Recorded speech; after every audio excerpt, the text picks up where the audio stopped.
Waalaikumsalam warahmatullahi wabarakatuh.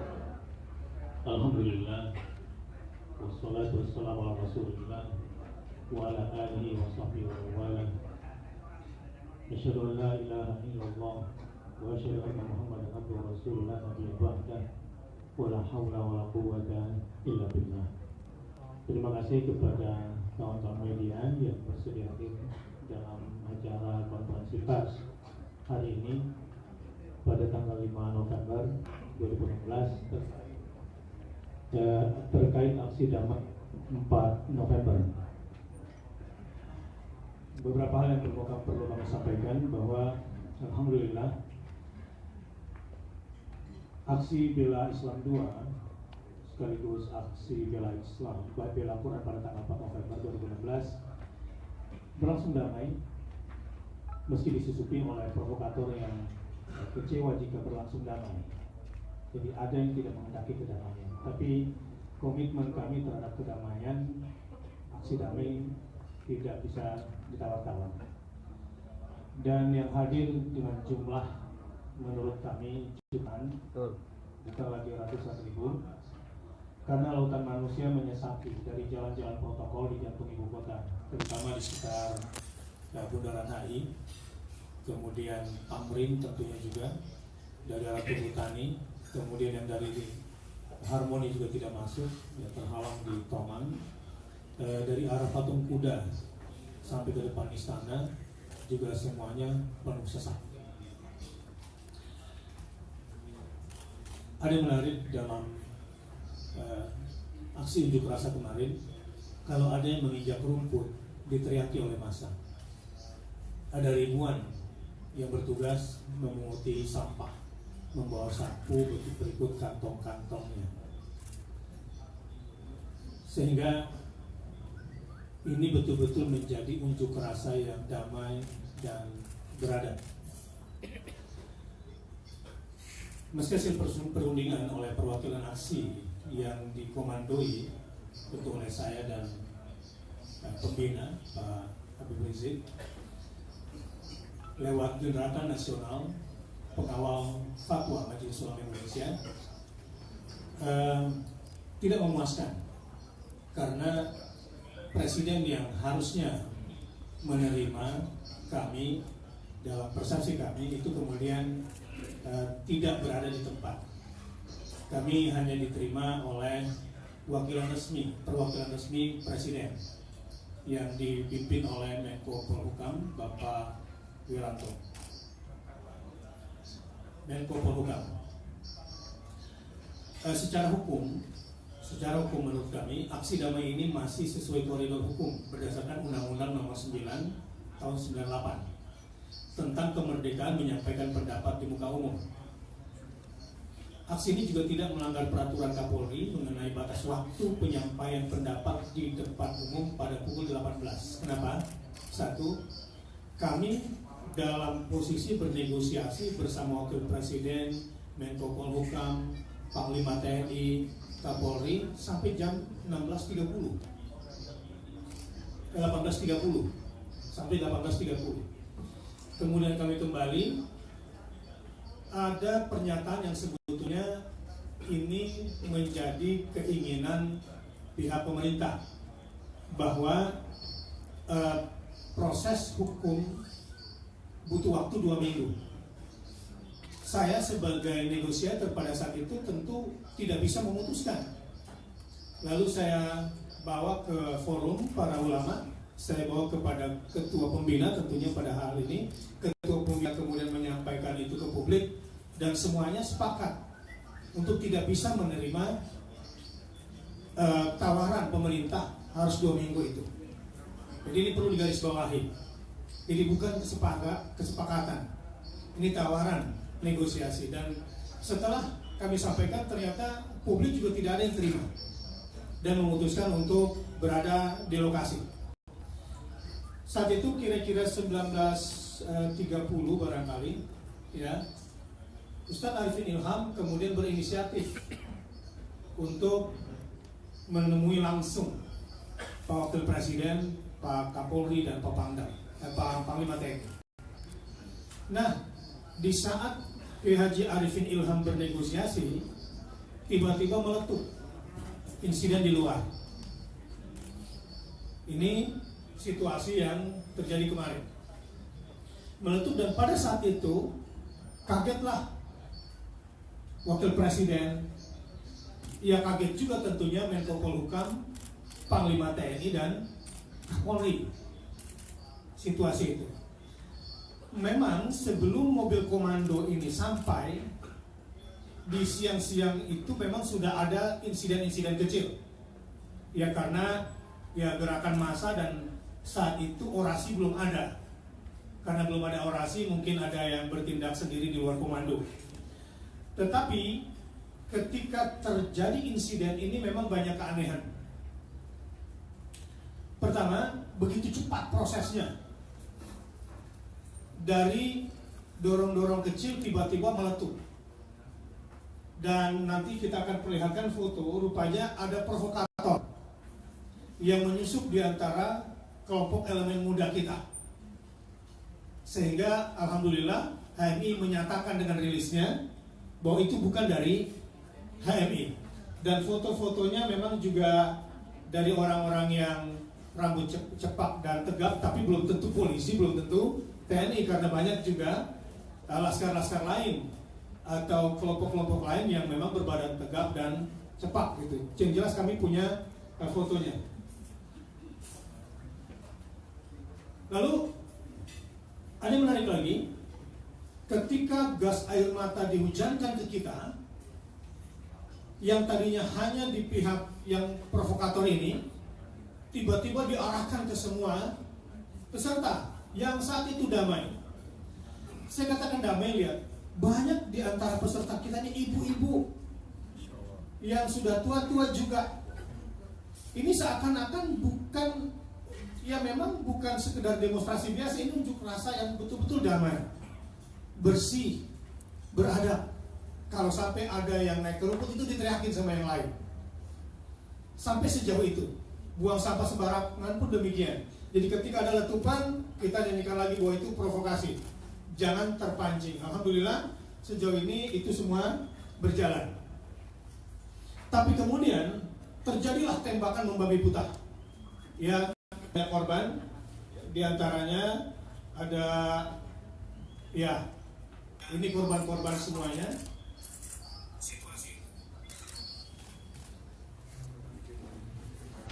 Ini dari Rumah Sakit Budi Kemuliaan yang bekerja dengan sigap. Ya, yang bekerja dengan sigap. Pelan-pelan, pelan-pelan. Satu-satu.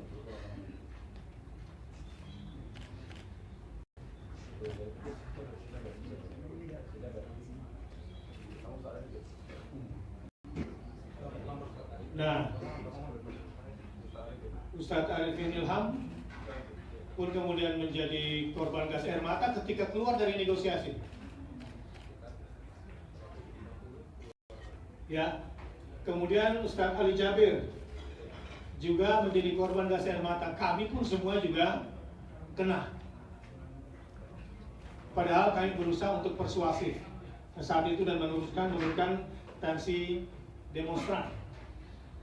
Sampai kemudian ada yang meninggal dunia, jatuh korban. Yang perlu kami klarifikasi adalah korban ini bukan seperti disebarkan di media selama ini bahwa dia orang yang menderita penyakit asma. Tidak betul. Siapa namanya? Pak Syahri, ya, di Banten.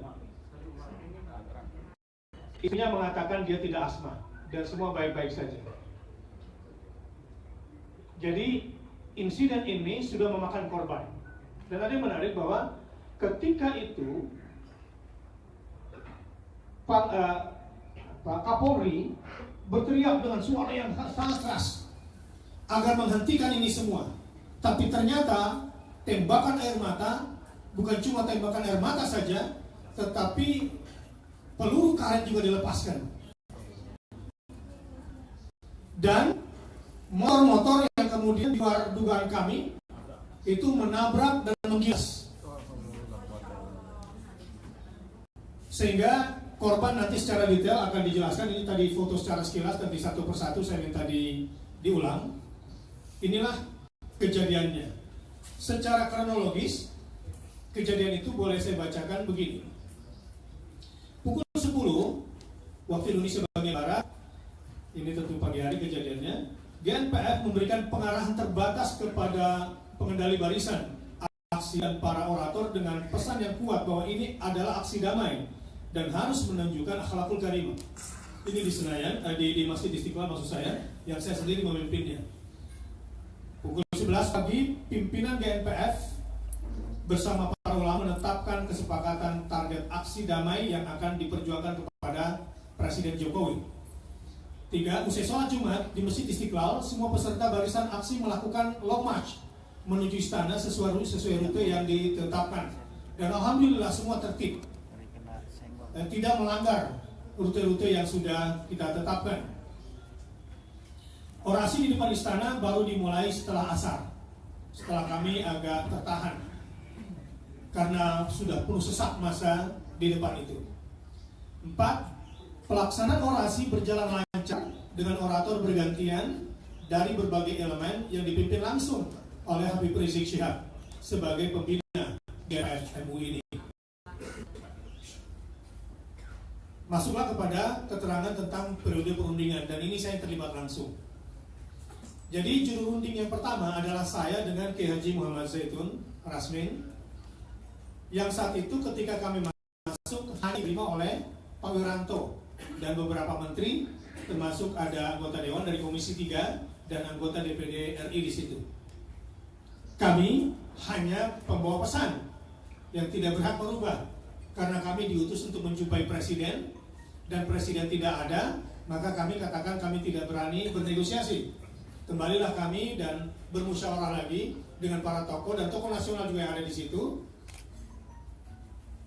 Dan kemudian kita sampaikan kepada ketua pembina, lalu kemudian disampaikan ke publik, menyatakan tidak bisa, tidak menerima kalau hanya dilayani oleh utusan resmi, bukan oleh Presiden langsung.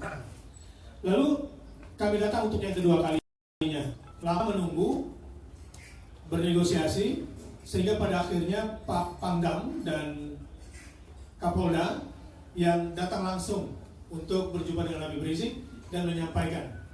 Nah, di atas mobil komando maksud saya kami, itu pun kami bernegosiasi. Negosiasi kami pada akhirnya oke.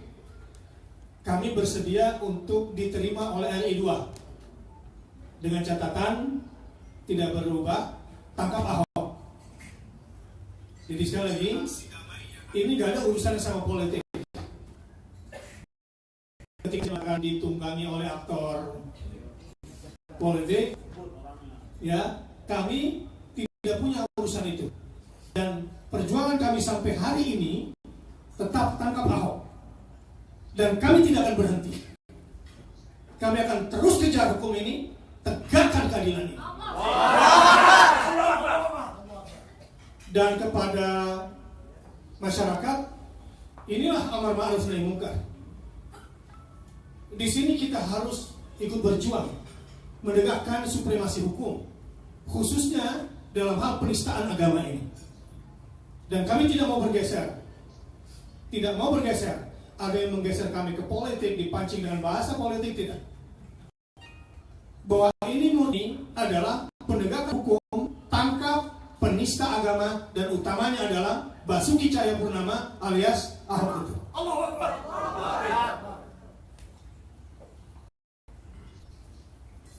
Bertemulah kami dengan Wakil Presiden, kemudian diikuti oleh Kiai Haji Miftahul Anam sebagai wakil kami juga, dan keputusannya seperti semula. Presiden tidak hadir, Wakil Presiden mengatakan Kapolri bersedia untuk memproses hukum Ahok secara tegas, cepat dan transparan. Ini kan kami kejar ini semua, dan kami tidak akan berhenti untuk itu. Dan insya Allah, walaupun kemarin terjadi insiden yang sebetulnya tidak kami inginkan, Insya Allah kami tidak akan turun. Dan kepada semua yang ikut berjuang menegakkan hukum ini, jangan pernah turun semangat.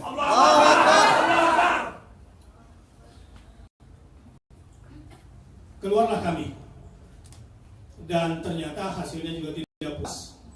Dan pada akhirnya ya tetaplah orasi dilanjutkan sehingga terjadi insiden itu.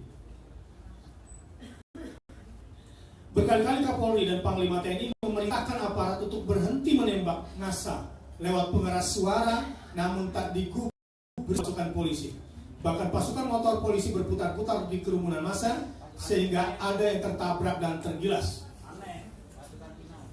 Kejadian tersebut telah memakan 1 korban jiwa meninggal dunia, dan mungkin akan ada informasi-informasi baru yang akan disampaikan nanti oleh Panglima lapangan kita dan yang bertugas di mengawal kesehatan Pak Yusuf yang akan menjelaskan secara langsung nanti. Akhirnya masa yang sudah melihat situasi seperti ini, kami sayang sama umat dan kami tidak ingin ada korban banyak. Akhirnya sekalipun tekanan begitu represif, begitu keras, pukulan-pukulan, dan kami hampir susah bernafas, tetapi instruksi kami tidak pernah menganjurkan untuk melawan. Padahal jumlah kami begitu besar, tetapi sedikit pun kami menjauhkan kalimat-kalimat atau kata-kata yang bertujuan untuk melawan. Sehingga Habib Rizik dan Pak Munarman yang megang mic cuma 3 kalimatnya: jangan melawan, jangan maju, jangan mundur, bertahan. Sehingga kode kami pada saat itu saya tangkap adalah perlawanan kami sesungguhnya adalah dalam bentuk tanpa melakukan perlawanan. Perlawanan kami adalah bertahan tanpa melakukan perlawanan. Karena kami tidak ingin dibenturkan dengan aparat TNI maupun aparat Polri. Sebab kami melihat ada gejala kenapa instruksi Kapolri pun tidak diturut. Kenapa instruksi Panglima TNI pun tidak ditaati. Jadi bukan cuma kami di bagian kecil ada yang menyusup, tetapi dari sana pun kelihatannya ada ketidakpatuhan terhadap komando pimpinan tinggi mereka. Lalu kemudian rombongan kami bawa menginap di depan DPR untuk menuntut secara hukum lewat Komisi 3. Menginap di sana, baru pukul 1 ada mulai negosiasi. 1.30 bolak-balik lewat Komisi 3 dan Ketua MPR langsung di situ. Karena keamanan sudah diambil alih oleh Panglima TNI dan Kapolri, sehingga MPR dan DPR tidak berhubungan dan ada ancaman akan digusur. Artinya semua yang menginap sedang lelah tertidur dari luar kota ini akan digusur. Kami kemudian terus musyawarah, kami sayang kepada yang ada di sini dan kami tidak mau timbul korban, dan perlawanan kami adalah dengan tidak melakukan perlawanan. Kita negosiasi sampai kemudian lewat pukul 3 di hari di ruang kehormatan DPR, Majelis Kehormatan DPR (MKD) saat itu. Lalu disepakati di situ bahwa Ketua MPR dan Komisi 3 DPR RI berkomitmen untuk menekan pihak kepolisian Republik Indonesia agar seperti disampaikan oleh Presiden dalam press conference-nya akan diproses hukum Ahok dalam kasus Ahok ini secara tegas, cepat, dan transparan. Jadi masyarakat, media, silakan memantaunya. Tentu waktu yang disampaikan 2 minggu sesungguhnya bagi kami terlalu lama. Jadi proses pun akan kami coba ikuti, dan seluruh saudara-saudara dari Indonesia yang sudah datang tetaplah dalam semangat gerakan Amar Ma'ruf untuk supremasi hukum di Indonesia. Jangan tuntas dan menghadapi ini. Akhirnya pada pukul 4:05 setelah Habib Rizik, kemudian Ketua MPR, pihak DPR RI Komisi 3 pun kemudian menyampaikan komitmennya di hadapan massa. Dengan rela hati massa kemudian pulang sampai pukul 4:05. Kita tutup juga dengan doa dipimpin oleh Kiai Haji Misbah, dan kami pun kembali sambil MPR lewat Kapolda ya, menyiapkan bus itu. DPR yang menyiapkan. DPR menyiapkan bus untuk pulang luar kota. Nah itu nanti akan dijelaskan oleh masing-masing. Ini sekilas penyampaian dari saya dan berisik atau yang lain dulu.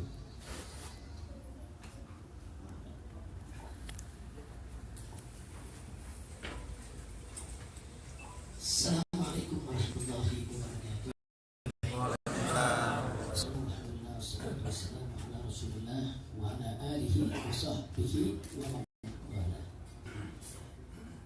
Terima kasih kepada segenap rekan-rekan media yang hadir pada kesempatan ini.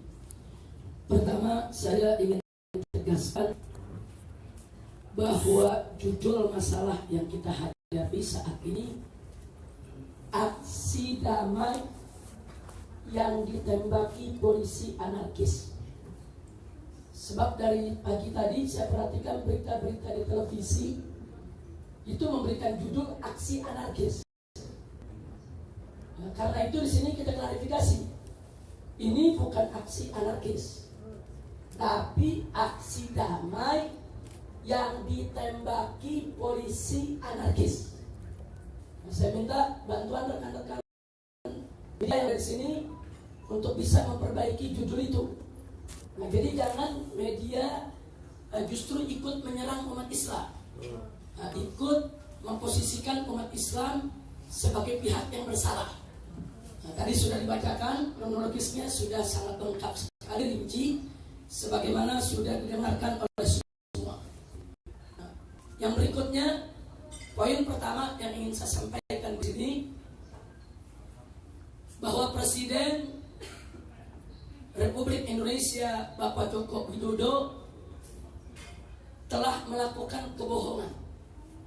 Sekali lagi saya ulangi, Presiden bohong tentang kesepakatan antara istana dengan peserta aksi. Itu tidak. Yang ada adalah pihak istana memberikan tawaran kepada peserta aksi, yang kemudian tawaran itu ditolak oleh peserta aksi. Nah, jadi sekali lagi saya ulangi, Presiden bohong tentang ada kesepakatan. Yang betul ada tawaran dari istana sebagai solusi atau sebagai jawaban daripada apa yang diinginkan para peserta aksi, kemudian tawaran itu ditolak oleh peserta aksi. Jadi sampai malam pun nego belum selesai. Ustadz Arifin Ilham itu resmi diutus oleh GNPF MUI untuk melakukan nego, dan di dalam bertemu dengan Wakapolri, Meko. Nah, tapi tiba-tiba nego ini masih berlangsung, di depan sudah tembak-tembakan. Nah, jadi sekali lagi nego itu belum selesai, kesepakatan tidak ada. Nah, jadi sekali tolong Presiden jangan bohong. Presiden itu pemimpin negara, kepala negara. Jangan melakukan kebohongan. Dan jangan sekali-kali mengajarkan rakyat yaitu dengan ajaran kebohongan. Yang kedua, yang juga ingin saya sampaikan di sini, ternyata juga mendengar siaran pers yang digelar tadi oleh Mabes Polri yang disampaikan oleh Humas, ternyata polisi juga bohong. Sekali lagi saya sampaikan, polisi juga bohong. Polisi di dalam membubarkan massa yang ikut aksi bela Islam bukan hanya menggunakan gas air mata. Bohong. Polisi juga menggunakan yaitu peluru karet. Nah, nanti kita minta penjelasan dari dokter kita yang datang yang menangani para korban. Dan bukan itu saja, juga melakukan penganiayaan pada peserta aksi. Nah, ini bukan hanya gas air mata, ada penganiayaan. Nah, dan ditambah lagi menggunakan kendaraan untuk menabrak peserta aksi dan menggilasnya. Nah, ini lebih berbahaya dari air mata. Nah, jadi sekali lagi di sini polisi jangan, kita jujur saja lah. Nah, jangan rakyat diajarkan kebohongan. Kalau presidennya bohong, polisinya bohong, mau jadi apa negeri kita? Nah, kita minta belajarlah. Kita ini jadi orang-orang jujur untuk membangun negeri. Nah kemudian, kalau polisi beralasan protap bahwa malam tidak boleh demo, harus dibubarkan. Nah di sini perlu kita ketahui bahwa keamanan dan keselamatan rakyat mestinya harus lebih dikedepankan daripada melaksanakan protap. Jadi jangan protap itu dijadikan alasan seolah-olah polisi sudah menjalankan aturan. Aturan manapun jika itu membahayakan keamanan dan keselamatan nyawa rakyat, itu harus dikendalikan. Nah, dalam keadaan darurat di negeri manapun ya seperti itu. Jadi ada aturan-aturan di atas protap itu sendiri. Nah ini yang polisi harus tegas untuk keputusan di lapangan. Nah ditambah lagi, saat itu yang berkumpul itu bukan 1.000-2.000 orang. Kalau 1.000 atau 2.000 orang kemudian ditembakkan dengan air mata, itu tidak terlalu membahayakan karena massa bisa membubarkan diri untuk menyelamatkan. Ada ruang-ruang tempat dia menyelamatkan diri. Tapi yang hadir ini 2 juta orang. Mereka mau lari kemana? Tidak ada tempat, mereka berdesakan. Jadi kami melihat penembakan air mata ke kerumunan jutaan orang yang mereka tidak punya tempat berlindung untuk melarikan diri, ini adalah rencana pembunuhan. Ini pembantaian massal ini. Ini pembantaian. Sekali lagi ini pembantaian. Untung ketika sore kami telah meminta kepada petugas yang ada di Monas sana untuk membuka gerbang sehingga massa bisa melarikan diri dari Monas. Coba bayangkan kalau pintu itu ditutup, orang bisa mati keinjak-injak, sudah. Jadi sekali lagi ini pembantaian. Sekali lagi saya sampaikan kepada seluruh bangsa Indonesia bahwa apa yang terjadi depan istana adalah pembantaian. Ini pembantaian massal. Nah, jadi tolong dibedakan. Sekali lagi, kalau 1.000 orang berkumpul ditembakkan gas air mata, mereka bisa lari ke kanan, ke kiri, ke belakang, bubar, menyelamatkan diri. Itu protap. Itu protap namanya. Tapi kalau yang kumpul jutaan orang, saudara, sampai para ulama sendiri mau bergerak ke kanan udah nggak bisa, ke kiri udah nggak bisa, ke depan belakang udah nggak bisa. Jadi kalau kemudian ditembakkan gas air mata, mereka mau lari kemana? Jadi sekali lagi, jangan meremehkan masalah dan mengecilkan masalah. Saya pesan kepada rekan-rekan wartawan, ini nggak main, ini pembantaian rakyat. Hanya Allah yang menyelamatkan rakyat semalam. Satu meninggal dunia, hampir 200 yang luka-luka. Saudara, Allah yang menyelamatkan. Itu kalau tidak ada pertolongan Allah, mungkin yang sudah mati. Kok tega kepala negara beserta jajaran keamanannya, Polri dan TNI, kok tega mengorbankan rakyat sendiri untuk melakukan pembantaian massal hanya untuk melindungi seorang penista agama, melindungi seorang penista Al-Quran. Inna lillahi wa inna ilaihi raji'un. Hei Jokowi, hei Kapolri, hei Panglima TNI, hei seluruh pejabat negeri ini, ittaqullah, takutlah sekalian kepada Allah. Kalian ingin membantai rakyat. Inna lillahi wa inna ilaihi raji'un. Jadi itu yang ingin saya supaya rekan-rekan wartawan tahu apa sebetulnya yang terjadi pangan. Nah kemudian tadi sudah dijelaskan oleh Ustadz Bahdan dalam pembacaan sikapnya bahwa ketika terjadi penembakan, saudara, itu ada informasi bahwa Wapres, Menko, Panglima TNI, Wakapolri dalam istana mereka kaget. Mereka kaget, saudara. Bahkan sebagian mereka sempat marah-marah. Artinya tidak ada instruksi dari dalam. Nah kemudian saudara, Panglima TNI dan langsung menuju lokasi dengan pengeras suara, didengar oleh semua peserta aksi, menginstruksikan hentikan tembakan. Saya Kapolri, saya Kepala Kepolisian Republik Indonesia, hentikan tembakan. Begitu juga Panglima TNI menyebut dirinya saya Gatot Nurmantio, saya yaitu Panglima TNI.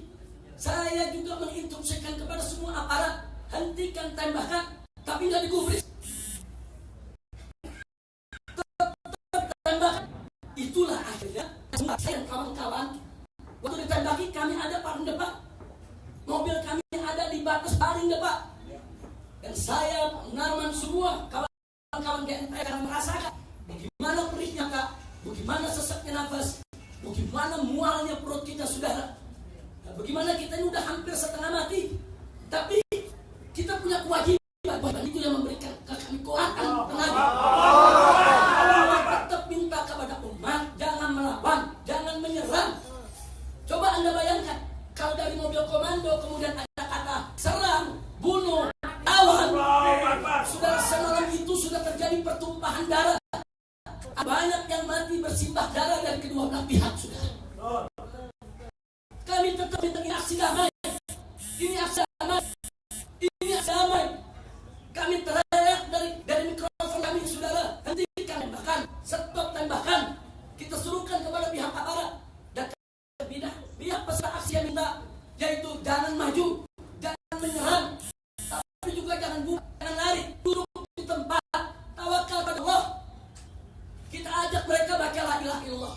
Kita ajak mereka baca hasbunallah. Jangan menyerang.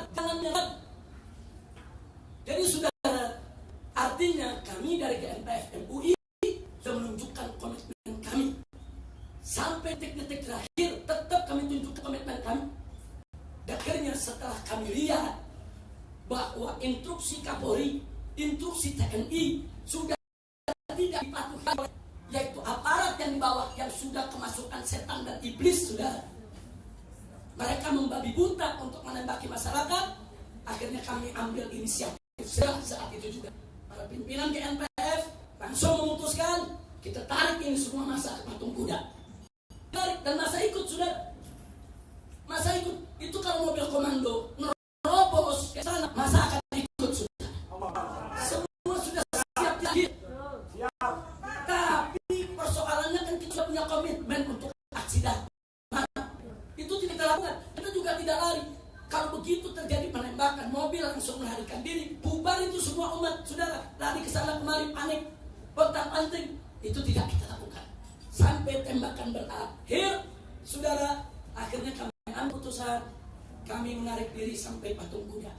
Di patung kuda kami rapat kembali dan akhirnya memutuskan, saudara, kami langsung ke gedung DPR untuk bertemu pimpinan DPR dan MPR. Nah di gedung DPR MPR kami tertib, kami rapi. Nah, kenapa? Pimpinan kami yang ada di DPR MPR mengakomodir, menerima delegasi, mengajak diskusi.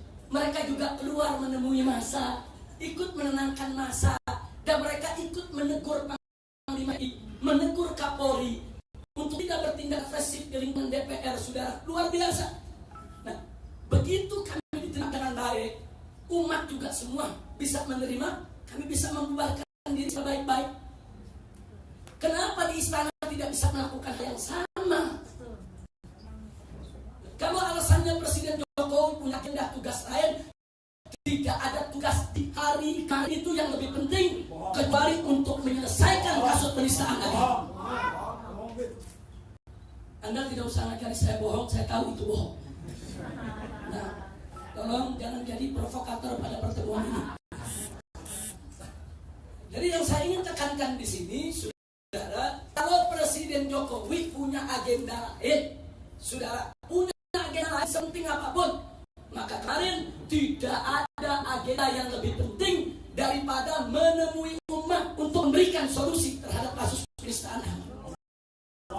Dari penting itu, saudara. Ini yang datang jutaan orang, ini yang datang ulama, kiai, habaib, tokoh-tokoh nasional, tokoh kebangsaan, tokoh keagamaan dari berbagai daerah. Jadi sekali lagi, saudara, Presiden tidak menghormati ulama. Presiden tidak menghormati umat Islam. Presiden tidak cepat tanggap untuk mengatasi persoalan daripada penistaan agama. Dan insan kami sesalkan kalau Presiden tidak punya sikap negarawan, kalau Presiden tidak punya sikap leadership, saudara, yang semestinya dimiliki oleh seorang pemimpin. Nah, kemudian yang berikutnya, saudara, yang berikutnya yang ingin sampaikan di sini, bahwa apa yang telah disampaikan Presiden, jadi setelah chaos, setelah jatuh korban, baru Presiden itu menyampaikan siaran pers, mengundang berbagai media, dan media dijadikan corong oleh Presiden, saudara, untuk membentuk opini-opini pencitraan untuk Presiden, di mana Presiden, saudara, berpura-pura kasih kepada ulama yang telah melakukan aksi damai dari pagi sampai sore. Nah, kemudian setelah itu Presiden, saudara, mengkritik habis-habisan kenapa terjadi daripada chaos. Maka kita sampaikan penyebab chaos itu adalah Presiden. Penyebab chaos itu adalah Presiden. Kalau kita mencari provokator utama dari chaos itu adalah Presiden. Yang bertanggung jawab adalah Presiden. Artinya Presiden bertanggung jawab terhadap massa yang dilakukan semalam. Baik Presiden menginstruksikan atau tidak menginstruksikan, langsung atau tidak langsung, karena Presiden tidak mau menemui para tokoh delegasi yang telah ditunjuk, itu termasuk provokasi utama. Nah, jadi kita mesti berpikir cerdas lah, jangan dibolak-balik itu berita di berbagai media. Jangan dibolak-balik. Saya minta apa yang disampaikan kali ini oleh Ustaz Bakhtiar telah dibacakan, dan saya tambahkan ini semua bisa disampaikan kepada publik secara utuh, supaya kita tidak lagi menyembunyikan kebenaran. Negara kita ini ada dalam keadaan bahaya seperti ini. Kalau hukum mau dilanggar, kalau isi mau diinjak-injak, maka kita minta bantuan semua media untuk bergabung bersama kita dalam rangka untuk menegakkan kedaulatan hukum, konstitusi negara kesatuan Republik Indonesia. Yang terakhir barusan disinggung oleh Ustaz. Kalau instruksi Kapolri dan Panglima TNI tidak digubris, pasukan tetap melakukan penembakan, maka patut diduga ada komando lain. Tanda kutip, ada komando lain. Nah, maka itu pemerintah, DPR, semua yang terjawab di negeri ini harus mencari siapa itu yang memberikan komando lain. Harus dicari siapa itu yang memberikan komando lain. Karena ini komando pembantaian rakyat, pembantaian massal. Sekali lagi saya ulangi, walaupun polisi berkatakan ini kan cuma menembakkan gas air mata, ini kan cuma menembakkan gas air mata. Hei, sebelum kau bicara kau lihat dulu, yang kau tembakkan gas air mata jutaan orang yang tidak punya tempat lari. Itu namanya pembantaian, itu namanya pembunuhan, bukan pembubaran. Sudah bukan. Itu namanya pembantaian dan pembunuhan. Sehingga Presiden Jokowi bertanggung jawab atas itu semua. Juga sebagai tambahan, kami menyampaikan perasaan sakit hati dan singgung serta kecewa kami kepada Wakapolri. Saya tegaskan sekali lagi, Wakil Kapolri. Karena pada saat kami utus ulama-ulama kami sebagai tim untuk mediasi yang dipimpin oleh Ustaz Bakhtiar Nasir, diperlakukan dan dibentak, diperlakukan dengan hina, saudara, dibentak dan diancam. Ini nggak boleh dilakukan itu, bahkan mengancam rumah, awas ya, kalau jam 6 nggak awas ya. Artinya kalau mereka sudah mengancam, awas ya, kalau jam 6 tidak bubar ya, awas ya. Artinya ada provokator, nggak ada provokator, ya tetap memang mau dibantai. Ini mesti diperiksa, kami protes keras. Nah ditambah lagi, begitu ulama-ulama keluar dari istana, yang semula dari pintu gerbang diantar dengan kendaraan buggy, masuk ke istana. Begitu pulang, kendaraan ulama mau naik kendaraan, apa kalau Kapolri gak punya kendaraan, jalan kaki aja, udah punya sana. Tapi ketika itu ada Pak Menteri turun begitu, biar utusan ini naik mobil buggy saja. Untung ada menterinya yang menangkan. Maka itu kami minta kepada Kapolri. Begitu juga pada Komisi 3 DPR untuk manggil Kapolri. Sudah bersikap bengis, bersikap angkuh, sombong, tidak sabar. Dan yang bisa juga kaitannya dengan komando lain tadi. Ini yang saya mau sampaikan, saudara. Mungkin ada tambahan dari yang lain. Terima kasih. Di sini ada dokter kita. Ini ada dokter Saleh Segaf yang mungkin kita minta untuk menyampaikan tentang korban-korban yang ada di Rumah Sakit Budi maupun lainnya. Ya, selamat datang Pak Lutfi Hakim dan Pak Ferino yang baru saja pulang dari takziah korban yang meninggal dunia. Yang nanti akan memberikan juga klarifikasinya. Oke, silakan Pak Yusuf Muhammad dan Pak Dr. Soleh nanti akan menjelaskan soal kesehatan. Terima kasih. Assalamualaikum warahmatullahi wabarakatuh. Waalaikumsalam. Sebelum saya menceritakan bagaimana kronologis kejadian dan situasi di Rumah Sakit Budi Kemuliaan, saya ingin sedikit menambahkan. Setelah rombongan yang di atas mobil berjalan dari Istiqlal melalui Gambir, setelah itu tiba-tiba di sepanjang jalan dari mulai semenjak tikungan ke kiri depan Kostrad, depan Bareskrim sampai tikungan mau ke kanan, banyak mobil melintang di tengah jalan yang berakibat mobil di belakang tidak bisa lewat dan masa berhempit-hempitan. Mau lari ke kanan masih ditutup Monas, mau ke belakang dari Istiqlal masa ratusan ribu, di depan buntu. Saya hampir panik, bahkan saya sudah teriak jebol pagar yang ada di taman. Mereka bilang berapapun umat muslim akan bayar. Kalau tidak bahaya, akhirnya mereka berinisiatif lompat-lompat, barulah sedikit. Itu berlaku 3 jam. Jadi benar apa yang disampaikan oleh Habib Rizik tadi, bahwa ada pembantaian massal, rencana pembantaian massal.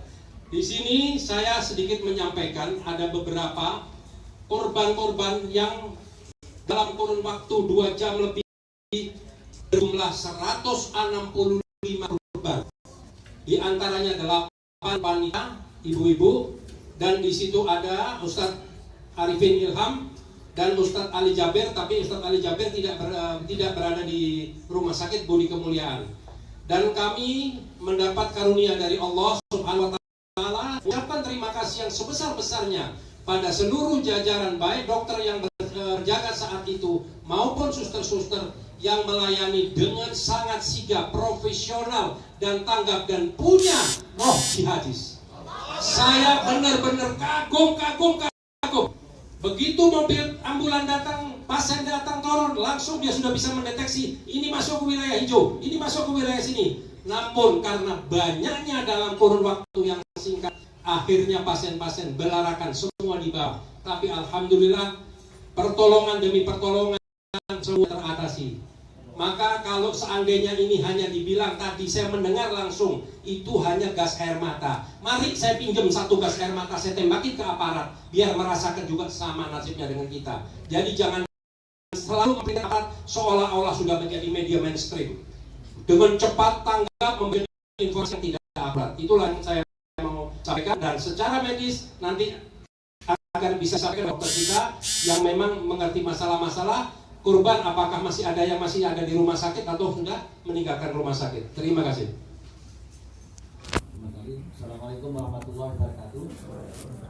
Jadi saya koordinator medis untuk gerakan ini di NPF MUI. Jadi kita jumlah personilnya lebih dari 100 yang kita sebar dengan ambulan lebih kurang 30-an. Bahkan ada tambahan-tambahan yang tidak tercatat. Home base-nya adalah Rumah Sakit Budi Kemuliaan. Kenapa kami pilih sakit ini? Karena pertama saya tugas di situ, yang kedua dekat dengan lokasi. Lalu ada lokasi evakuasi beberapa tempat yang memudahkan kami untuk dikirim ke sana gitu. Kami dibantu juga oleh tim Mercy yang sudah pengalaman tidak hanya di Indonesia sampai Gaza, Dr. Yose Riza beserta timnya. Nah, jumlah pasien saya sendiri pagi tadi melihat di media, ya saya jadi ketawa. Karena pasiennya di bawah 10, di bawah 12 gitu. Nah, yang saya tanganin aja di Budi Kemuliaan 165. Jadi di rumah sakit lain informasi itu lebih dari 40. Bahkan satu korban pagi tadi saya ke SDM dioperasi dari pagi karena cedera di mata. Cedera di mata di daerah sklera, ada robekan sehingga perlu dioperasi. Ada lagi satu yang dioperasi karena patah tulang di daerah kaki dan di daerah tungkainya. Gitu. Nah, memang jumlah pasien yang membludak dalam waktu yang sangat singkat memang merepotkan buat rumah sakit, tapi semua karena bantuan Allah dan semangat daripada yang menangani. Karena ini berjuang untuk sesuatu yang sangat mulia. Karena saya juga sebagai dokter, saya nggak bisa ngomong ini tenaga apa yang menggerakkan mereka itu. Jadi yang paling banyak itu lebih dari 130 kasus kena gas air mata. Jadi sebetulnya ucapan bahwa gas air mata itu hanya gas air mata, tadi saya setuju. Kalau yang ngomong nggak apa-apa ya dibalikin dulu pada yang bersangkutan gitu. Karena namanya gas itu akan masuk ke saluran napas. Nah itu buktinya ada yang meninggal, walaupun bukan di rumah sakit Budi Kemuliaan. Jadi kalau orang ada penyakit besar, kena seperti itu, saluran napas itu sangat sensitif. Dia bisa menyebabkan pembengkakan itu bisa menyebabkan sumbat dalam napas dan menimbulkan meninggal. Memang meninggal itu urusan Allah, tapi pemicunya yang penting gitu. Tadi saya mendengar dari Habib Rizik bagaimana yang melakukan itu tidak ini dalam teori yang sifatnya teori evakuasi, mesti kalau memang niatnya preventif ya mesti dicarikan saluran-saluran keluar. Masa yang banyak kalau udah ada saluran keluar ya saya setuju kalau itu pembantaian. Ya, jadi dari kasus-kasus yang kami tangani, yang dirawat, yang kami rujuk ke rumah sakit lain, yang tadi dioperasi itu rumah sakit Cipto Mangunkusumo, di rumah sakit Tarakan itu 2 rumah sakit. Nah, sedangkan yang Gatot Subroto dari kawan-kawan lain yang di luar di NPF yang mengirim ke Gatot Subroto dan sampai meninggal. Jadi masuk Ustadz Ari Ilham yang di samping kena gas air mata dia ada tanda-tanda satu benturan yang tumpul. Nah, yang kami perkirakan mungkin itu dari peluru lengan sebelah kiri gitu. Lalu tadi yang paling banyak, yang paling menyulitkan kami itu pada anak-anak karena kena gas air mata pada anak, merangsang dia sampai seperti tampilan orang yang kejam gitu. Nah itu yang agak, karena anak-anak itu kan rentan atau orang tua gitu. Apalagi dia punya penyakit dasar, ada beberapa yang kena penyakit diabetes, kencing manis gitu. Nah itu reaksinya agak beda dengan orang muda yang masih segar gitu. Mungkin itu saja dari sisi medis yang kami ketemukan. Di rumah sakit Budi Kemuliaan alhamdulillah tadi pagi ada satu sudah keluar sehingga nggak ada lagi. Tapi sakit tadi ada satu yang masih dioperasi dari beberapa pasien yang datang ke rumah sakit kemarin. Mungkin itu saja.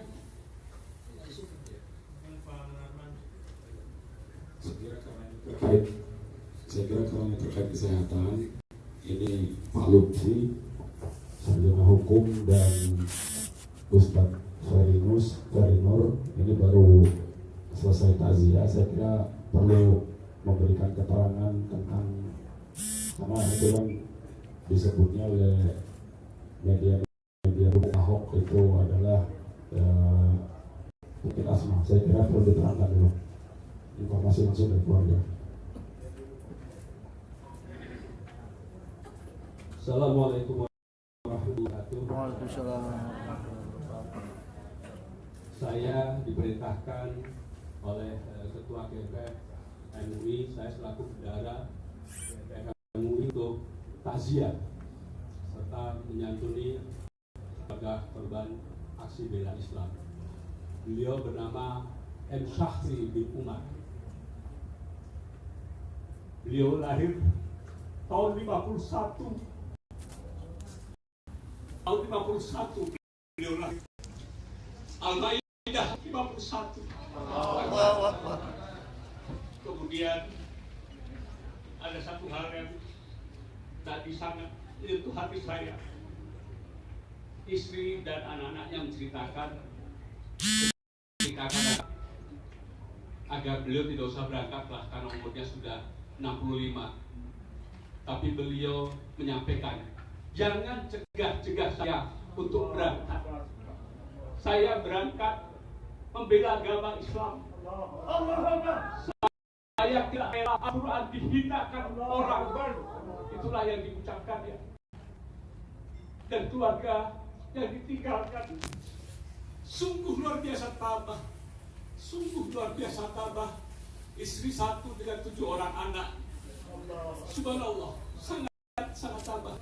Dan beliau mengucapkan terima kasih dan salam yang sangat hormat kepada Habib Rizik serta seluruh pimpinan GNPF MUI.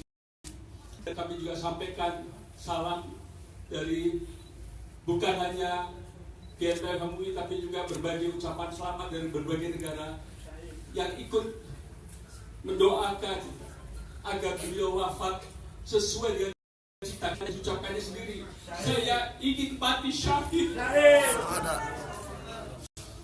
Itu biasa saja yang bisa sampaikan. Mohon maaf kalau ada yang muslim dari menyampaikannya. Assalamualaikum warahmatullahi wabarakatuh.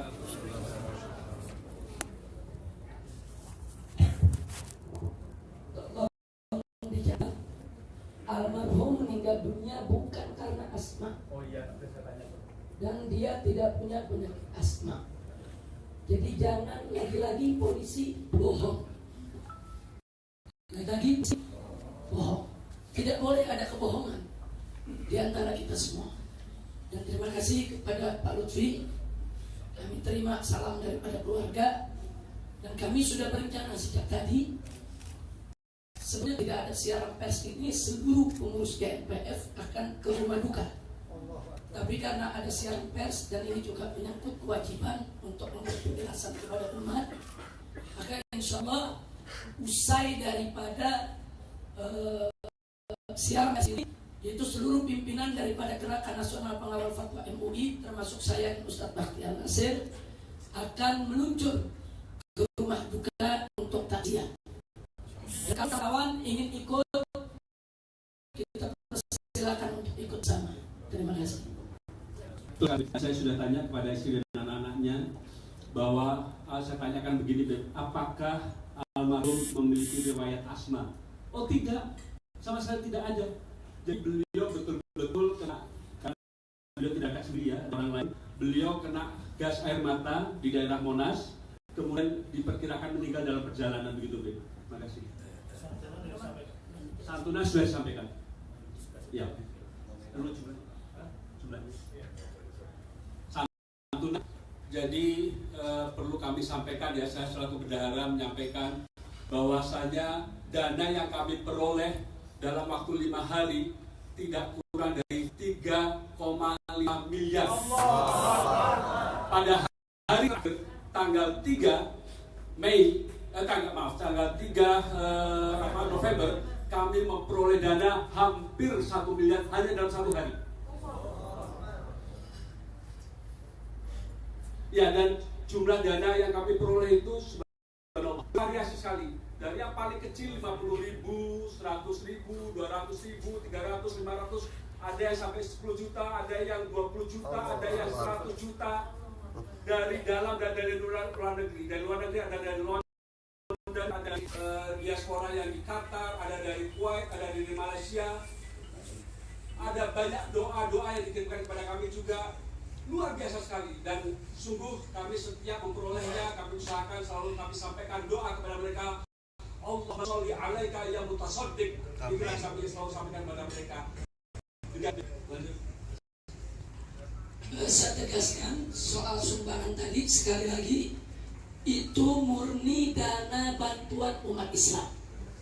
Bahkan ada yang mentransfer lewat ATM cuma 10.000. Itu dahsyat luar biasa.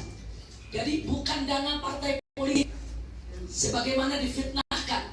Nah karena itu yang memfitnah sedemikian rupa, sebaiknya gentleman sebut saja saja aktor politik yang mana. Nah, jangan melemparkan bola yang menjadi fitnah.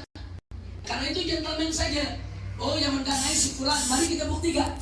Jadi ini sumbangan umat. Sekali lagi sumbangan umat. Jadi ada di antara ini tabung-tabung gas air mata yang semalam berhasil kita ambil dokumentasinya. Ini dari di antara yang punya red cartridge extra strong. Jadi itu yang mungkin bisa menyebabkan kematian. Ya, yang merah ini, 2 merah ini kemungkinannya ini. Ya, ini tabung apa? Gas air matanya. Ini cukup banyak ini. Ini cukup banyak. Ya, ditembakkan ke arah peserta aksi damai. Ya, saya mau membuktikan. Ya, ada kita punya film. Kita ya, di stop dulu, pause. Ini film kita didokumentasikan oleh tim kita yang tergabung dalam GNPF, yaitu dari Laskar Muslim Indonesia. Ini Pak Yanto ya yang mendokumentasikan. Jadi kita bisa saksikan di film ini. Kalau saudara-saudara kemarin saya perhatikan banyak teman-teman dari sudut pandang pengambilan gambar yang dari belakang aparat kepolisian, ya, sehingga itu mengkonstruksi atau memframing bahwa penyebab pemicunya itu adalah dari demonstran, dari tempat peserta aksi. Ini saya diambil oleh teman kita, Pak Yanto ini, Mas Yanto ini, dari belakang mobil komando. Ya, coba ini membuktikan. Kita lagi doa ini. Habib Rizik lagi pimpin doa.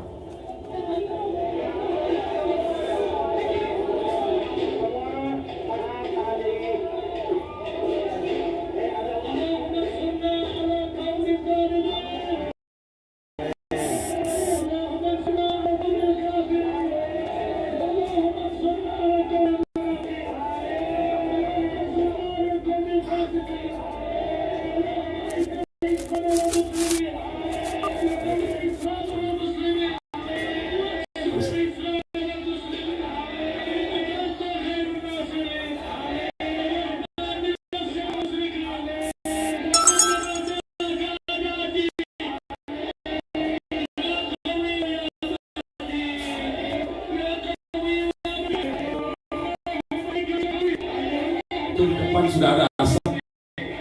Kita lagi doa, sudah ditembakkan gas air mata di ujung. Itu semua ditembakkan. Sudah mulai ditembakkan. Tuh ditembakkan.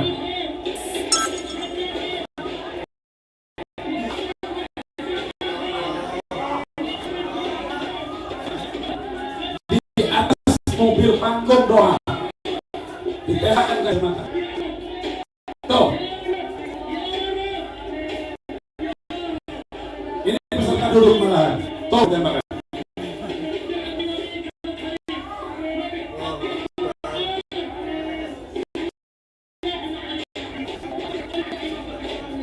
Kita sedang berdoa, bukan menyerang. Peserta masih duduk.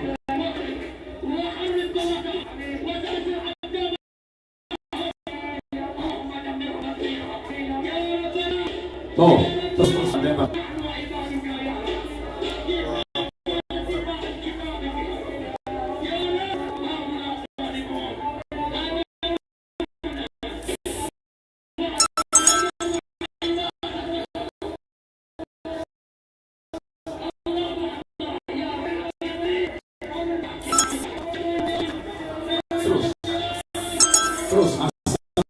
Terus jatuh ke peserta. Peserta tidak melakukan perlawanan. Peserta sudah mulai tidak beranjak sedikit pun, tidak menyerah, duduk pada yang duduk.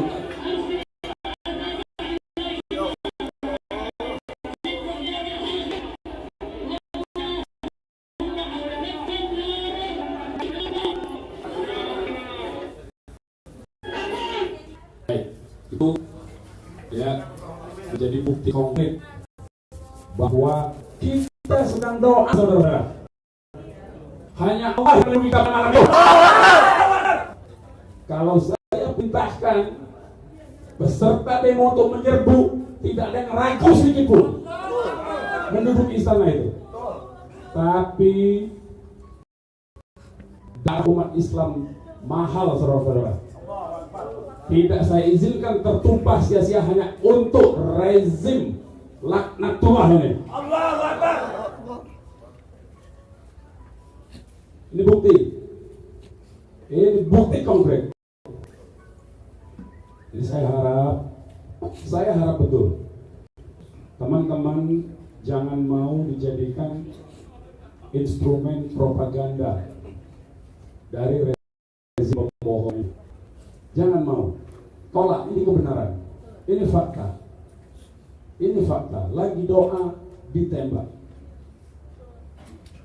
Dan sekali lagi kita tidak berniat untuk bagaimana yang disebutkan oleh pejabat-pejabat keamanan kita ingin menduduki istana.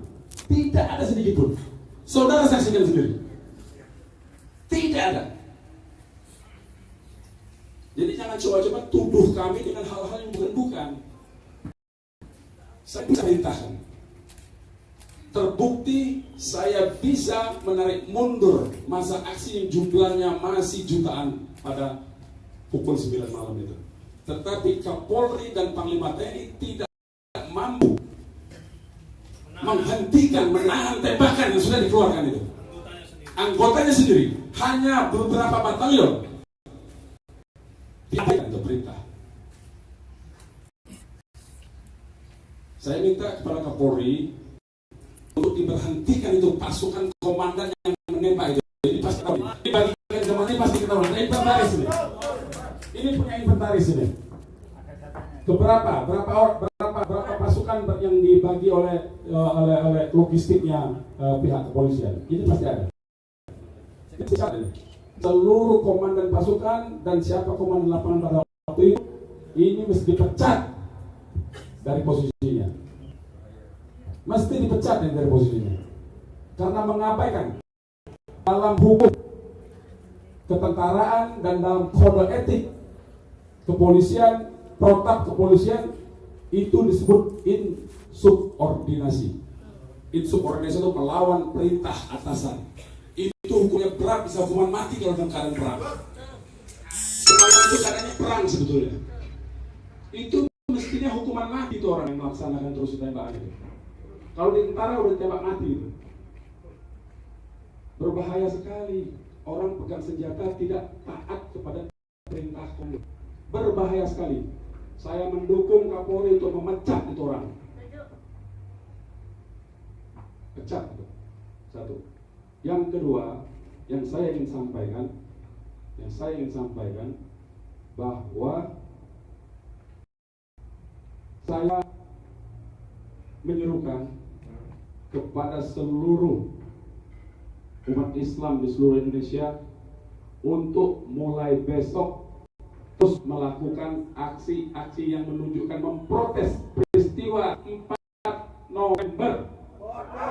Teruskan perlawanan kita. Dan kita akan undang lagi aksi yang juga lebih besar kalau memungkinkan. Kita akan tunggu seperti apa reaksinya. Karena ini penjahat terorganisir.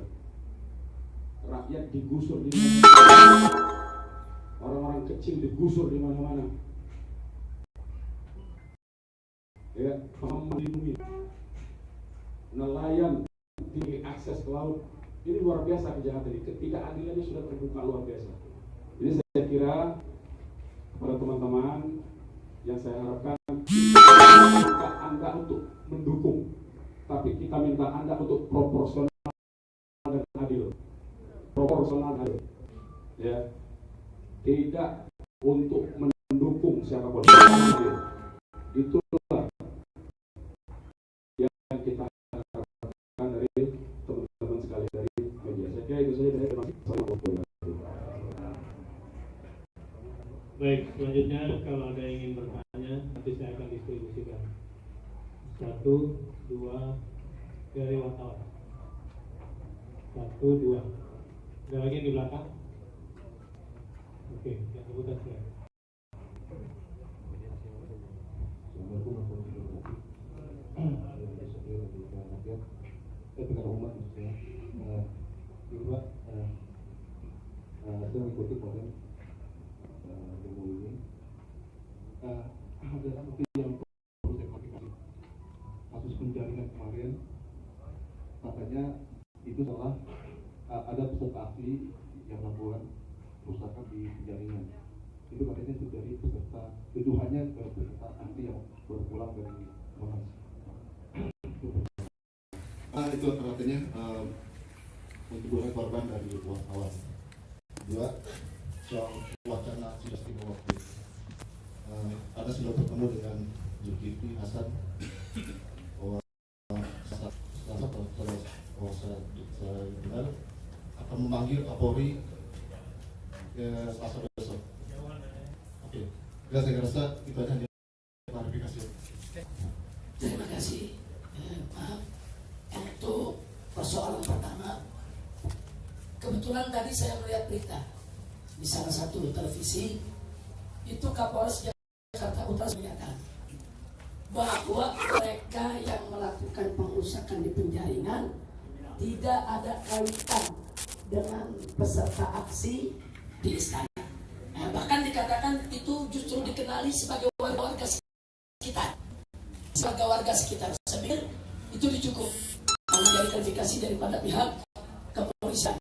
Dan memang tidak ada kaitan dengan peserta aksi. Lagi pula dari peserta aksi ini kan mulai terkios itu kan jam 8 ya, jam setengah 8. Sementara pas saat mereka juga di penjaringan kan nggak mungkin dari sana mereka baru kejadian.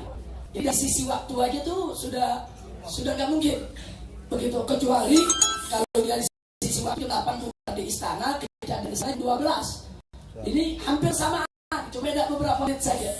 Dan yang paling penting adalah Kapolres Jakarta Utara sudah mengklarifikasi di televisi tadi pagi yang saya dengar bahwa itu adalah tidak ada kaitan dengan aksi bela Islam yang digelar depan istana. Terima kasih. Adapun urusan sidang istimewa MPR itu urusan MPR. Tambahan dikit tadi saya terlupa. Jadi yang meninggal dalam kaitan aksi ini selain yang meninggal langsung karena gas air mata, selain itu ada peserta aksi yang pulang ke rumahnya lebih kurang jam 10 di daerah Jakarta Selatan ditabrak lari dan berada di rumah sakit Pertamina sampai semalam pukul 4 subuh ya, bukan malam, pukul 4 subuh ada yang melaporkan bahwa yang ditabrak lari ini belum sadar. Sampai subuh itu belum sadar. Kenapa kita konsen menyampaikan ini? Karena dia bagian bagian peserta aksi kita. Nah, mungkin nanti kita akan telusuri di rumah sakit Pertamina. Bagaimana? Karena semalam itu belum ada keluarganya. Yang memberitahu itu bukan keluarganya, tetapi masyarakat yang kebetulan lewat dan menemukan dan mengantarkan ke rumah sakit. Ini kita lihat solidaritas umat Islam ya. Jadi betapa umat Islam sangat luar biasa dalam aksi ini. Yang kedua, semalam perlu saya umumkan juga mungkin waktu kita mundur dari depan istana menuju ke DPR itu termasuk Menteri Agama Bapak Lukman Hakim itu ikut lompat semalam itu. Ya, Bapak Lukman Hakim Menteri Agama dan ada juga pengamat hukum tata negara, ahli hukum tata negara yaitu Pak Margarito, itu berjalan di samping mobil kita. Jadi ini perlu kita sampaikan. Kenapa? Ini seolah-olah menunjukkan bahwa pemerintah itu solid, aksi ini tidak didukung oleh oleh orang pemerintahan, ya, oleh elit-elit. Ini aksi jalanan, tidak. Saya buktikan itu semalam di samping saya. Ya, saya kira itu tambahan dari saya. Satu lagi sih, bahwa ada satu peserta aksi meninggal dunia juga di Jakarta Timur karena memang waktu dia ikut aksi sampai menjelang maghrib dia sudah tidak kuat dengan desak-desakan. Jadi begitu desak-desakan dia berusaha untuk keluar dari desakan tadi dan berhasil, kemudian pulang ke rumah Tapi kemudian sampai di rumah jatuh, lemas, dan meninggal dunia. Nah, jadi walaupun ini bukan karena tembakan, bukan karena gas air mata, tapi juga kita ikut belasungkawa. Nah, itu ada di Jakarta Timur, dan FPI yang di Jakarta Timur sudah merapat ke sana untuk ikut sholat jenazah dan juga untuk memakamkannya. Insya Allah dari kami juga, dari Gerakan Nasional Pengawas Fatwa MUI juga atasnya. Nah, itu saja sebagai tambahan informasi. Assalamualaikum warahmatullahi wabarakatuh. Yang saya ingin tanyakan adalah kemungkinan terpahit, tapi mudah-mudahan ini tidak terjadi. Apabila pihak aparat misalnya menuduhkan bahwa yang bertanggung jawab ini adalah Ketua GNPF Ustadz Bahtiar Nasir, pembinanya Ustadz Habib Rizik, kemudian Bang Munarman selaku koordinator lapangan, sehingga akhirnya dijadikan tersangka dan kemudian ditangkap. Bagaimana sikap GNPF? Itu saja. Assalamualaikum warahmatullahi wabarakatuh. Baik, pertanyaan simpel saja. Ya. Kalau ada yang mau menangkap, tangkap saya. Seperti 2016 kan saya tangkap. Saya korlap, tangkap saya. Kalau memang tidak bertanggung jawab, diperlukan GNPF, saya yang korlapnya, tangkap saya. Lagi-lagi 2008 saya nyatakan tangkap saya. Silakan. Ya, saya tawari untuk menangkap saya. Silakan diproses hukum. Saya akan bertanggung jawab. Kalau memang itu dianggap pelanggaran hukum, kalau dianggap pelanggaran hukum, tetapi itu bukan pelanggaran hukum. Saya sudah buktikan tadi tidak ada pelanggaran hukum. Habib Rizik lagi berdoa, malah dilepaskan tembakan gas air mata. Saya kira begitu, simpel. Dan alhamdulillah seluruh GNPF MUI bukan hanya siap di penjara, sudah siap mati sejak awal. Ada lagi pertanyaan? Kalau tidak kita tutup ya. Ya, berdiri yang muda ya. Silakan di Selamat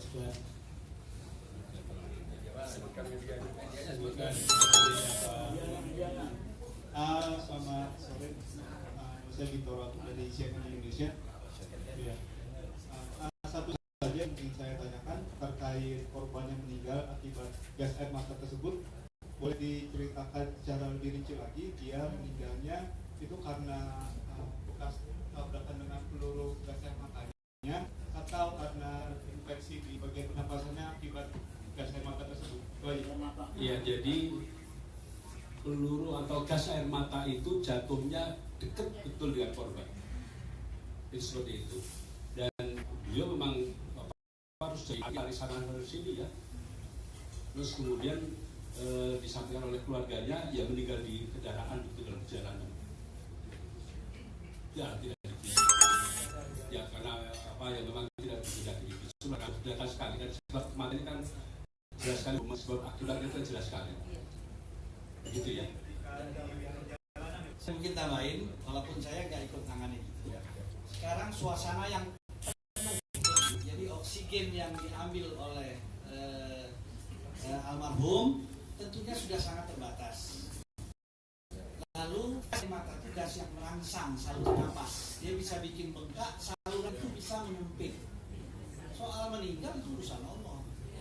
Tapi itu yang kira-kira menjadi jalan berpikir kita, kenapa meninggal tadi. Dan yang meninggal itu memang akan mati syahid. Karena dia akan mulia di sisi Allah, ya, tidak mulia di sisi penguasa.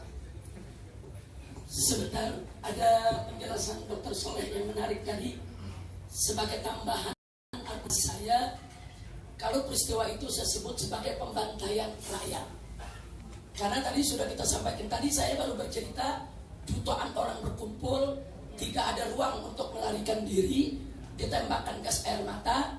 Tentu ini adalah pembunuhan. Nah, baru lagi dengan jutaan orang berkumpul itu berarti kan kesediaan oksigen itu kan terbatas. Dengan kesediaan oksigen terbatas ditembakkan gas air mata, ya pembantaian namanya. Nah, saya pikir artinya argumentasi yang saya sampaikan tadi didukung oleh argumentasi medis. Jadi catat baik-baik bahwa peristiwa semalam itu ada pembantaian massal. Harus diusut. Dan itu harus diusut. Dan itu itu akan kita laporkan ke Komnas HAM juga. Dan harus ada yang bertanggung jawab. Harus bertanggung jawab. Ini akan kita sampaikan ke Komnas HAM baik nasional maupun internasional. Harus ada yang bertanggung jawab. Ini harus diusut sampai tuntas. Pembantaian SAL. Ada lagi pertanyaan? Kalau tidak ada saya tutup. Oke, Islam.com.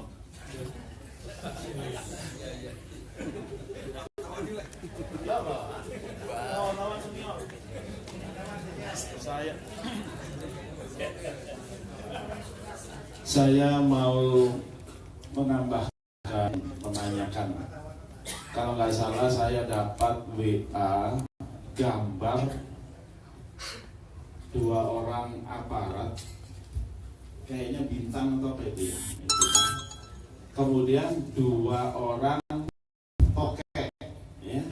Sambil begini, nah itu apakah sudah ada keterangan untuk gambar siapa dan sedang bereaksi apa? Kita kayak nonton TV gitu. Apakah lagi pembantaian itu terus begini? Nah ini perlu juga fotonya itu jam berapa itu? Kalau memang sama persis, berarti mungkin ada kesengajaan. Terima kasih. Terima kasih. Foto itu memang beredar. Dan kami sudah dapat fotonya. Tapi kami tidak boleh untuk mengomentari foto tersebut sebelum foto tersebut diuji kebenarannya. Karena kalau saat ini kan ada foto-foto juga beredar editan. Ya saya sendiri termasuk salah satu orang paling banyak foto diedit. Nah, jadi kita mesti adil. Kita walaupun kepada lawan kita mesti adil. Itulah ajaran Islam. Nah, Islam mengajarkan kita walaupun kepada lawan tetap kita harus berbuat adil. Jadi saya tidak bisa masukkan itu dalam siaran pers ini sebelum foto itu terbukti sebagaimana mestinya. Terima kasih.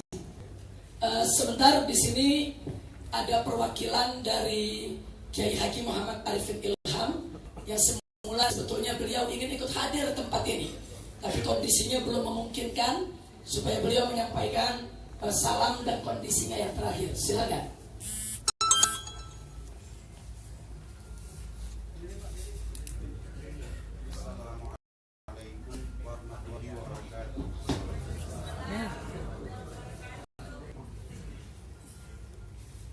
Mudah-mudahan Allah Subhanahu wa Ta'ala melindungi kita semua. Amin.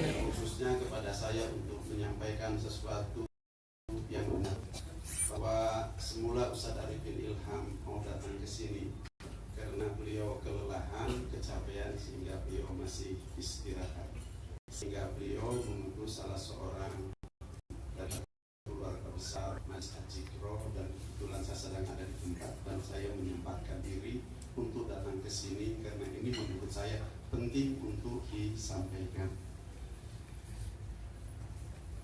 Aksi ini adalah aksi damai yang diikuti oleh tuntunan hati setiap umat manusia yang cinta terhadap ajaran agama Allah Subhanahu wa Ta'ala, cinta kepada Al-Quran dan cinta kepada ulama, sehingga semua yang datang tuntutan adalah hati, sehingga kumpul umat Islam, kumpul para asatiz, para ulama, para habaib.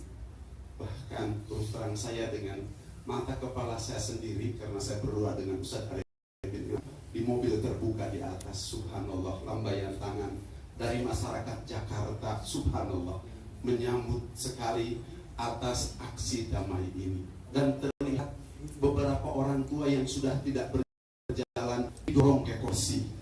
Dan ini saya yakin pemerintah tahu bahwa yang hadir adalah orang-orang yang ikhlas.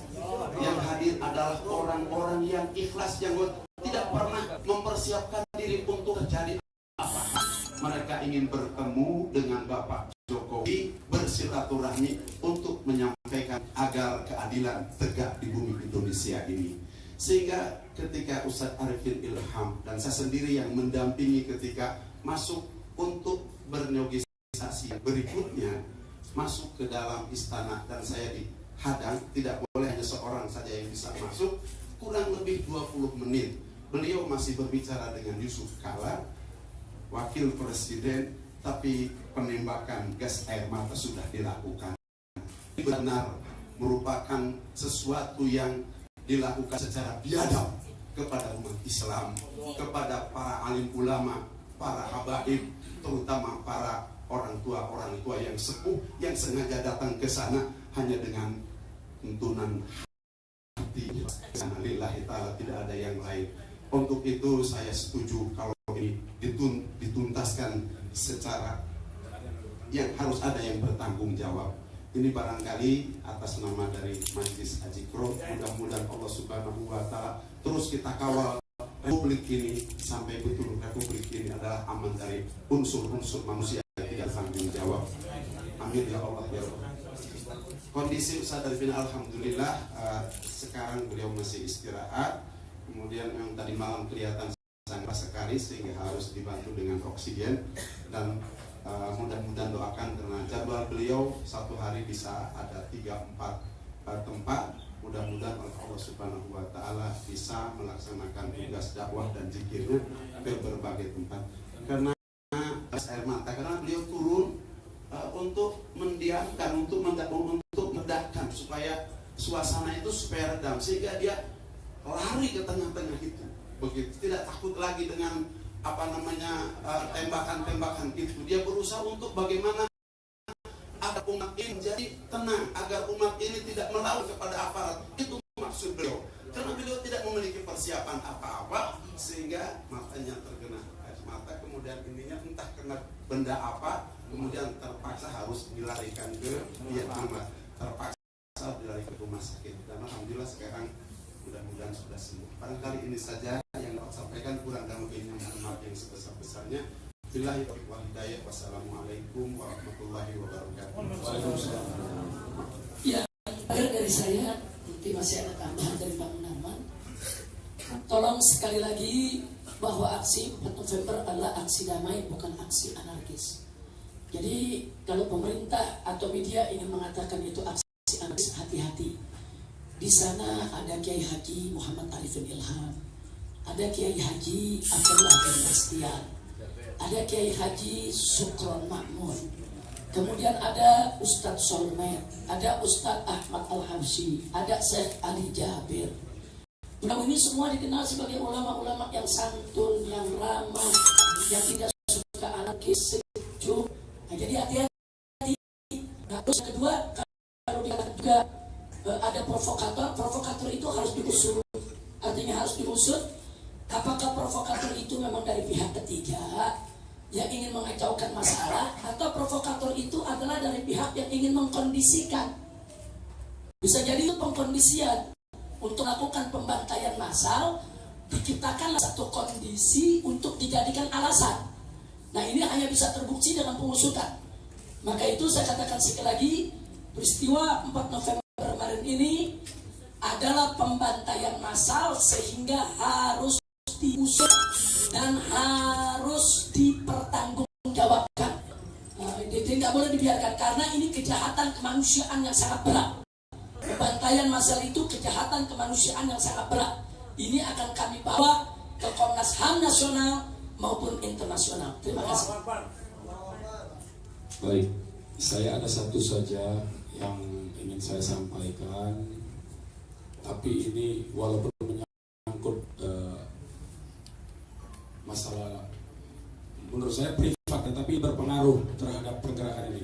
Saya mau umumkan nomor telepon saya yang 0811152003 itu di cloning, dan ternyata semenjak saya diumumkan sebagai korlap untuk aksi 4 November itu banyak sekali SMS, ya, SMS yang menyatakan bahwa aksi tidak jadi. Ya, kemudian ada aksi yang SMS yang menghina kepercayaan agama lain dengan menggunakan nomor 0811152003 ini. Padahal saya sejak ada WA, saya udah nggak main SMS lagi sejak ada WA. Ya, tapi jawab saya di sini ada jawaban, maaf Pak, saya sopir taksi, saya tidak tertarik di aksi November. Berarti ini SMS ajakan menyebar ya ke seluruh nomor siapapun juga, ya, bahkan ada yang SMS yang menyatakan untuk mengajak perang. Saya perhatikan ini, saya saya kira ada iseng-iseng saja, tapi semenjak saya diumumkan sebagai korlap, ditunjuk oleh para ulama, sampai hari ini, itu sampai pagi tadi, ada juga SMS-SMS yang mata saya, sehingga handphone saya ini penuh jawaban dari WA. Kalau WA kan bisa dilihat siapa yang menjawab ke saya. Nah karena itu saya mau umumkan saja bahwa kalau ada SMS yang menggunakan nomor 0811 15203 itu bukan dari saya, kecuali ada SMS yang langsung yang sudah saya di nomor saya. Selain itu bukan dari saya. Demikian, terima kasih. Wassalamualaikum warahmatullahi wabarakatuh. Terima kasih Pak Munarman. Kelihatannya ini bukan masalah privat. Saya baru ingat. Semalam saya punya handphone selama aksi itu tidak ada sinyal.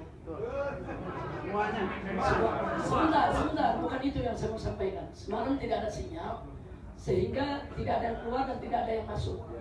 Tapi tadi pagi begitu saya bangun, itu di SMS, saya udah sama dengan Pak Munarman, sudah jarang sekali menggunakan SMS, kebanyakan WA. Itu di SMS ada 320 lebih SMS yang begitu saya baca, saya nggak nyambung.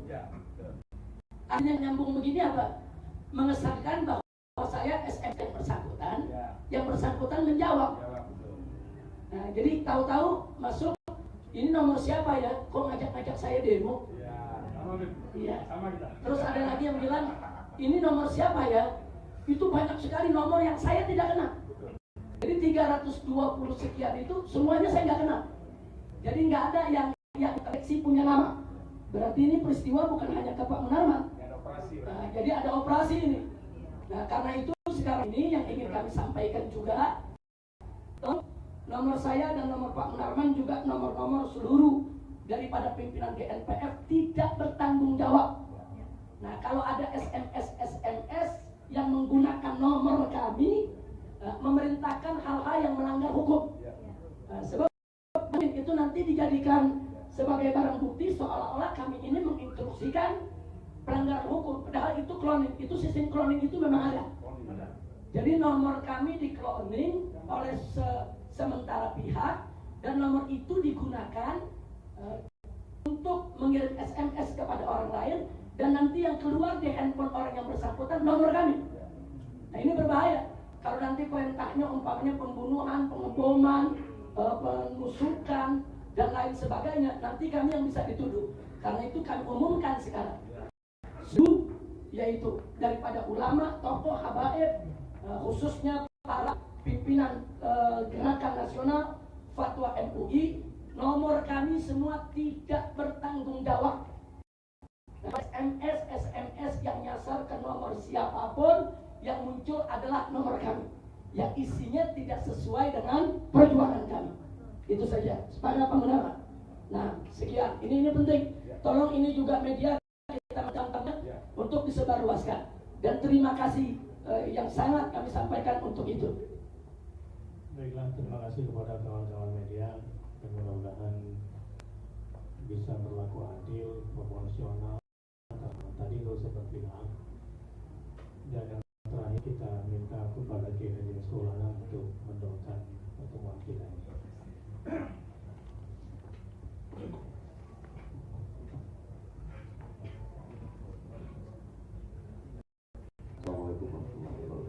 Sebelumnya jadi ada semacam ucapan terima kasih, sebuah cek untuk semua petugas kesehatan yang ada di Rumah Sakit Budi Kemuliaan, ya akan diwakili oleh Pak untuk disiapkan nilainya tidak besar, tetapi ini penghargaan kami untuk pada Islam. Ya. Budi Kemuliaan usianya sudah lebih 100 tahun. Ya. Belum ada negeri ini, Budi Kemuliaan sudah ada dulu. Ya. Belum ada pemerintah ini, kemudian sudah ada dulu.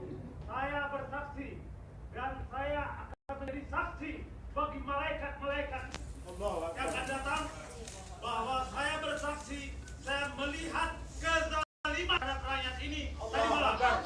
Allahu Akbar. Terima kasih pada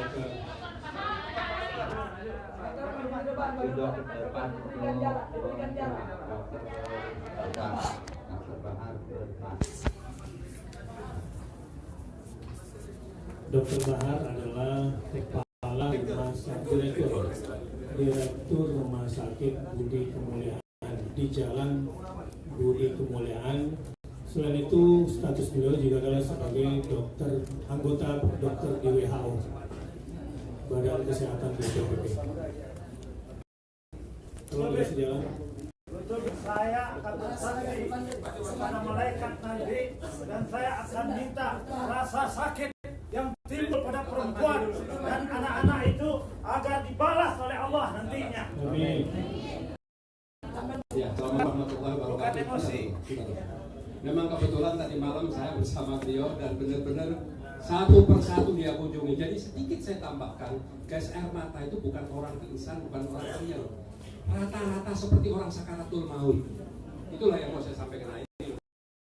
Kami wakil GNPF MUI menyampaikan cenderamata untuk para suster dan perawat yang sangat handal dan tulus ikhlas yang ada di rumah sakit tadi malam. Allahu Akbar. Tunggu dulu. Budi kemuliaan itu ada. Budi kemuliaan itu ada karena seorang pemikiran seorang perempuan yang dimatikan Allah karena melahirkan, dan perempuan itu yang kemudian belajar kepada gurunya Kiai Ahmad Dahlan, gurunya Kiai Wahid Asyik, namanya adalah Ustadz Ahmad Darat di Semarang. Beliaulah mengajarkan perempuan itu bernama Ibu Kartini bahwa kemerdekaan itu adalah hak segala bangsa. Yang pertama, yang kedua, Kartini mengatakan, aku ingin mendidik rakyatku agar mempunyai akhlak yang lebih baik, agar berdiri tegak bersama bangsa lain. 100 tahun Budi Kemuliaan, zaman Jepang, zaman Belanda, Budi Kemuliaan terlibat dalam reaksi-reaksi di negeri ini, termasuk kemarin. Dan kami melihat akhlak itu jauh daripada yang seharusnya dilakukan. Habib, minta maaf, Budi Kemuliaan berusaha untuk menjadi bahagian yang tidak terlibat dalam segala macam bentuk, dalam bentuk yang kemudian menyebabkan riya. Insya Allah saya tolak untuk ini.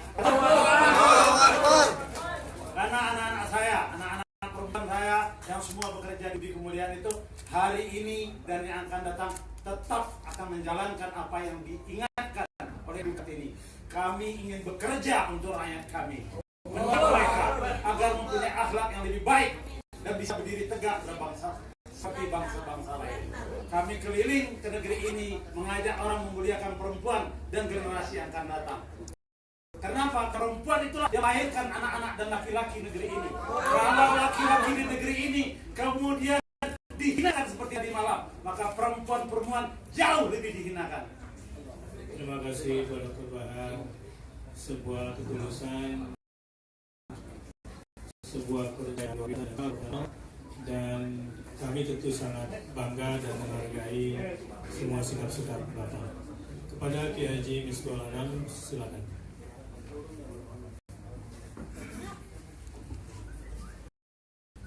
Assalamualaikum warahmatullahi wabarakatuh. Sebelum kami menutup dengan ucapan terima kasih kami dari segenap GNPF MUI kepada seluruh elemen masyarakat, kepada para ulama, para habaib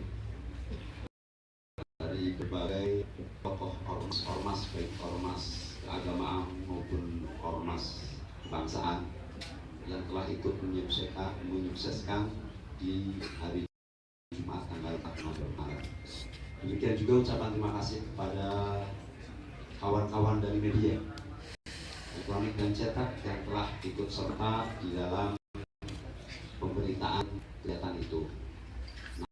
Namun kami juga ingin mengingatkan media-media cetak elektronik untuk semua ikut berdakwah. Ingat, ketika pemberitaan kalian sekali lagi mempelintir yang sesungguhnya, maka pertanggungjawabannya akan seru sampai akhirat sebagai fitnah yang itu tidak bisa ditebus dengan permohonan maaf hanya Allah. Ittaqullah, takut kepada Allah untuk memberitakan yang sifatnya memfitnah. Al-Fatihah. Bismillahirrahmanirrahim. Ar-Rahmanir Rahim.